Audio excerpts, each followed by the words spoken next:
Hello friends, मैं हूं doctor Rakhi Sakya. Welcome back to my YouTube channel. Pregnancy के दौरान एक्सरसाइज करना बहुत ही जरूरी और फायदेमंद माना जाता है। इससे आपका बच्चा स्वस्थ रहता है और आप भी नॉर्मल डिलीवरी के लिए प्रिपेयर होती हैं। हेल्दी डाइट, हल्की फुल्की एक्सरसाइज करने से नॉर्मल डिलीवरी की संभावना बढ़ जाती है। जी हाँ, हर गर्भवती चाहती है कि उसकी डिलीवरी नॉर्मल हो, लेकिन नॉर्मल डिलीवरी के लिए क्या करना है ये बहुत सारी महिलाओं को पता नहीं होता है और इसीलिए वो वरीड होती हैं कि ऐसा क्या करूं जिससे मेरी डिलीवरी नॉर्मल हो। तो आइए आज हम जानते हैं, इस वीडियो में हम जानेंगे कि कौन कौन सी एक्सरसाइज आपको करनी है, जिन्हें आपको करना है, जिससे नॉर्मल डिलीवरी की होने की संभावना बढ़ जाती है। जैसे कि मैंने शुरू में कहा, अच्छी हेल्दी डाइट और लाइट एक्सरसाइज आपको करनी है। यदि आपकी प्रेगनेंसी नॉर्मल है, जैसे आपको कोई कॉम्प्लिकेशन नहीं है, आप और आपका बेबी अच्छी स्थिति में है, सामान्य स्थिति में है, तो आप ये एक्सरसाइज जरूर कर सकती हैं। पहली एक्सरसाइज है स्ट्रेचिंग। स्ट्रेचिंग यदि आप करती हैं तो आपके पूरे शरीर में लचीलापन, फ्लेक्सिबिलिटी बढ़ती है और फ्लेक्सिबिलिटी बेहतर होने से डिलीवरी के दौरान दर्द कम होता है। डिलीवरी जब आपकी होती है उस टाइम आपको दर्द कम फील होता है।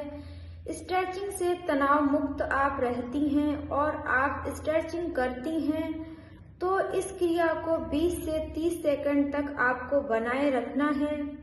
स्ट्रेचिंग करते समय आपको धीरे धीरे दबाव डालना है।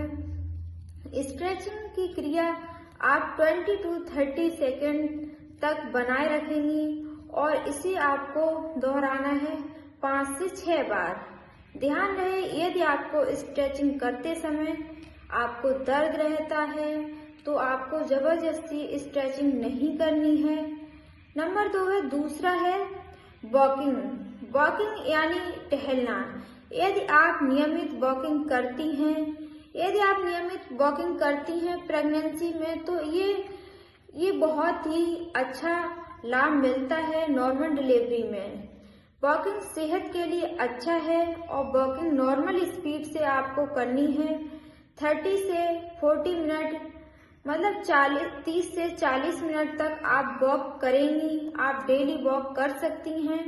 वॉकिंग करते समय आपको फास्ट वॉकिंग नहीं करनी है, धीरे धीरे आराम से आपको चलना है।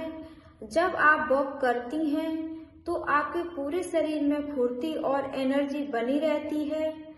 तीसरा है बटरफ्लाई एक्सरसाइज। जब आप बटरफ्लाई एक्सरसाइज करती हैं तो इससे पेल्विक मजबूत होता है, कूल्हे के मसल्स खुल जाते हैं जिससे डिलीवरी में आसानी होती है। इसे करने के लिए आपको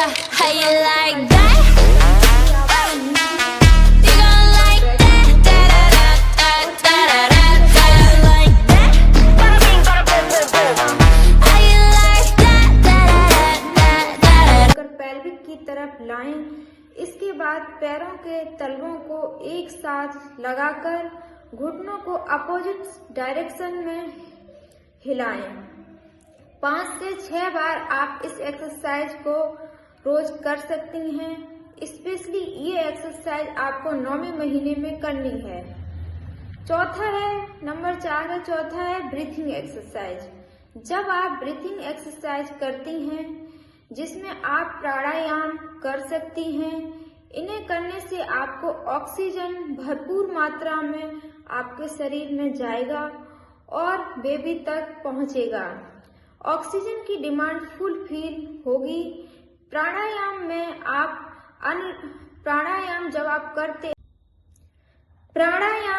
आप अनुलोम विलोम प्राणायाम कर सकते हैं और आराम से आप कर सकते हैं। इसके अलावा लामास ब्रीथिंग टेक्निक भी आप जरूर करें। आपको डीप ब्रीथिंग की प्रैक्टिस करनी है। नंबर 5वां है स्क्वांटिंग। स्क्वांटिंग नॉर्मल डिलीवरी होने के लिए बहुत ही लाभदायक होता है। इसे करने के लिए आपको कंधों को सीधा रखना है, पैरों को खोल देना है और हाथों को जोड़ लें। अब धीरे धीरे से सांस लें और कूल्हों को जमीन की तरफ लेकर जाएं। आपको ऐसे करना है जैसे आप कुर्सी पर बैठ रहे हो। इस तरह से इस अवस्था में आपको कुछ सेकंड तक आपको रुकना है और फिर सांस छोड़ दें। आप सीधे खड़े हो जाएं और आप इसे 6 से 7 बार दोहरा सकती हैं। इसे करते समय आप चेयर या स्टूल की मदद आप ले सकती हैं। आप चेयर या कोई भी स्टूल की मदद आराम से ले सकती हैं। नंबर 6 जो है वो बहुत इम्पोर्टेंट एक्सरसाइज है, आप line cobbler pose exercise. Line cobbler pose करने के लिए आपको लेटना है और आपको पैर दीवार की ओर करने हैं। पैरों को स्ट्रेच करके दीवार से मिलाएं। इसके साथ ही आप तलवों को एक साथ मिलाते हुए धीरे धीरे नीचे लेकर आएं। 5 सेकंड इसी स्थिति में आपको रहना है। फिर हाथों को घुटनों पर रखकर नीचे की तरफ दबाव डालें। ऐसा करने से पैर खुलते हैं, ऐसा आपको महसूस होगा। और अब आपको दोनों हाथों को सिर के नीचे रखना है और आराम आपको करना है। इस क्रिया को आप 5 बार दोहरा सकती हैं। ये थे कुछ एक्सरसाइज जिन्हें आप ड्यूरिंग प्रेगनेंसी के टाइम आप कर सकती हैं।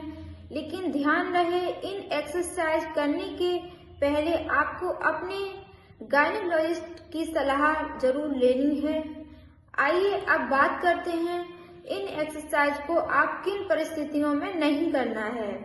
जैसे कि यदि आपको प्रीवियल ब्लीडिंग की हिस्ट्री है, यदि आपको अबॉर्शन की हिस्ट्री है, यदि आपको हाई बीपी है, यदि प्लेसेंटा नीचे की तरफ है, यदि आपको एनीमिया जैसी समस्या है, तो आपको इन व्यायामों को नहीं करना है। यदि व्यायाम करते समय आपको सांस फूलती है, जैसे तकलीफ हो रही है, तो आपको रुकना है। ध्यान रहे, व्यायाम करते समय आपके कपड़े कंफर्टेबल हों। आराम से धीरे धीरे इन सभी एक्सरसाइज को आप फॉलो कर सकती हैं, जिन्हें करने से आपकी नॉर्मल डिलीवरी की काफी हद तक संभावना बढ़ जाती है। तो फ्रेंड्स, वीडियो अच्छा लगा हो तो लाइक और शेयर करना नहीं भूलें। आपने अभी तक मेरे चैनल को सब्सक्राइब नहीं किया है तो प्लीज सब्सक्राइब कर लीजिए। तो फ्रेंड्स, मिलते हैं नेक्स्ट वीडियो के साथ। तब तक हंसते रहिए, मुस्कुराते रहिए और एंजॉय करिए प्रेगनेंसी के हर एक क्षण को। धन्यवाद।